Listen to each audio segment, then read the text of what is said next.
Dy pamje filmike të administruara në dosjen hetimore që lidhet me vrasjen e biznesmenit të ndërtimit në Tiranë më 13 nëntor 2024 tregojnë siluetën e një punonjësi policie që kryen veprime të dyshimta në vendngjarje, ku ekzekutua Eduard Reçi, oficeri me fizik të shëndosh dhe me një kapuç në kokë, i identifikuar më pas me inicialet si ZB, ka marrë në trotuar një send të vogël që dyshohet të jetë predha armës, me të cilën mbeti i vrarë biznesmeni Reçi. Siç duket edhe në pamjet filmike, këtë send të vogël oficeri i krimeve që mban në kokë një kapuç, dukshëm me lëviz fillimisht me këmbë dhe pasi e pastron me dorë, më pas e fut këtë send në xhepin e xhupit. Mëtej pas këtyre veprimeve, sipas pamjeve filmike, i njëjti oficer që fut sendin e vogël në xhep, bën sikur kërkon në trotuar së bashku me kolegët e tij predhën e fishekut. Tregohet qartë se gati 40 minuta nga vrasja e Eduard Reçit, një grup oficerësh të drejtorisë së policisë së Tiranës fillojnë të kqyrin përmes ndriçimit me telefon vendin ku dyshohet se ka mbetur predha që i mori jetën biznesmenit Reçi. Kqyrja e terrenit nga policia bëhet pikërisht me trotuarin ngjitur me shkallët e biznesit Botime Pegi,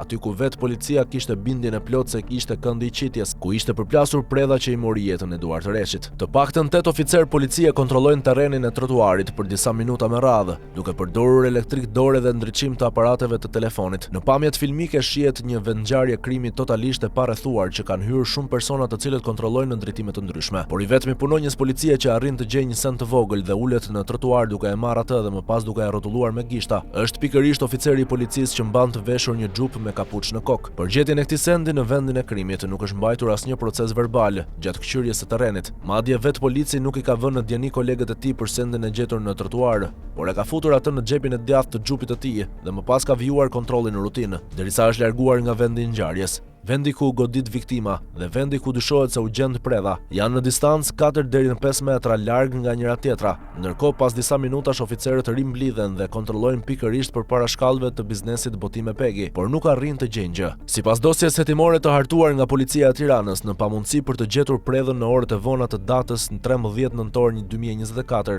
është ndërprer kontrolli dhe një kqyrje e dytë është bërë në datën 14 nëntor. Nga kqyrja e dytë e terrenit, nuk është kryer kontroll tek trotuari përballë Pegit, por në një terren tjetër shumë larg vendit, ku policia pretendonte mesnatën e vrasjes së 13 nëntorit. Në këtë kqyrje të dytë që zgjati më pak se 10 minuta, kryer në një pozicion tjetër, policia ka mbajtur një proces verbal duke pretenduar se ka gjetur një send metalik me hollësinë e një gozhde, që besohet se ka depërtuar kokën e biznesmenit Eduard Reçi, duke sjell vdekjen e tij. Kjo shufërhekuri me madhësinë e një kokre orizi është ekspertuar në laborator për të parë nëse ka biologjike ADN-je, por përgjigja ka dalë negative, pasi predha nuk ka pasur shenja gjaku, as inde kockore. Lidhur me këtë ngjarje të rëndë, policia e prokuroria e Tiranës urdhëruan arrestimin e 2 vëllezërve Florian Dukaj dhe Shkëlqim Dukaj, ky i fundit oficer i policisë gjyqësore pranë komisariatit të numër 2 në Tiranë. Të 2 vëllezërit në asnjë moment, si gjatë fazës së hetimit dhe gjatë fazës së gjykimit ku ndodhet çështja, nuk kanë pranuar autorsinë e vrasjes së komshiut të tyre, biznesmenit Eduard Reçi. Madje 2 vëllezërit e ndaluar janë drejtuar me 8 kallëzime penale prokurorisë së posaçme SPAK dhe prokurorisë së Tiranës, duke pretenduar se një grup oficerësh të policisë së kryeqytetit kanë kryer gjetjen dhe asgjësimin e provave në vendin e ngjarjes.